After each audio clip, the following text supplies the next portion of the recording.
Finally আমরা চলে এসেছি সাতছড়ির চা বাগানে। যদিও আজকের উদ্দেশ্য সাতছড়ির চা বাগান না, তারপরও সাতছড়ির চা বাগান দিয়ে আমরা যাব হচ্ছে শ্রীমঙ্গলে, কারণ আজকে আমাদের টার্গেটই হচ্ছে শ্রীমঙ্গল যাওয়ার। তারপরও দেখা গেছে ওই রাস্তা দিয়ে না ঢুকে আমরা সাতছড়ির ভিতর দিয়ে যাইতেছি, কারণ সাতছড়ির ভিতরের রাস্তাটা বেশি ভালো লাগে। আর দেখতেই তো পাচ্ছেন যে দুই সাইডে চা বাগান। আমি একটু আগে রাইড করি, মানে ভালো লাগে বুঝছেন। আর চা বাগানে আসলে দেখা গেছে একটা পাহাড়ি রাইডের মতো ফিল পাওয়া যায়, কারণ কর্নারিং মোটামুটি বেশ ভালো। যেমন এই যে একটা কর্নারিং দেখেন, অনেক সুন্দর একটা কর্নারিং। আর সেই সাথে চা বাগানের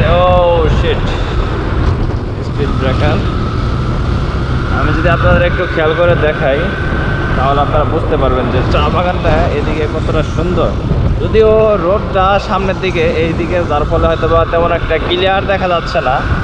আপনারা দেখেন এই দিকটা যদি আমরা তাকাই পুরাটাই চা বাগান, আর সেই সাথে এই ডান দিকের যদি আমরা তাকাই দেখেন এখানে একটা লেভেল উঁচা নিচা কেমন দেখা যায়, এটা সব থেকে ভালো লাগে আর কি। আর এই যে এরকম যে চা বাগানটা, এটা হচ্ছে আপনার শ্রীমঙ্গলের সব থেকে বেশি সুন্দর দেখা যায়, বা সাতছড়ির থেকেও শ্রীমঙ্গলের চা বাগানটা একটু বেশি ভালো লাগে আর কি।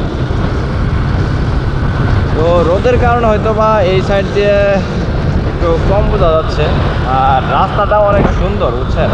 আপনারা আসবেন চা বাগানে। তো আমি এটা বলবো যে সাতছড়ির থেকে শ্রীমঙ্গলে ভালো বেশি। আমি এখন যাচ্ছি হচ্ছে গিয়ে শ্রীমঙ্গলের উদ্দেশ্য করে আসছি। আমরা হচ্ছে 3টা বাইক আসছি, 4 জন মানুষ। বিধান ভাইয়ের সাথে পিলেওয়ান আছে, ভাবি আছে আর কি।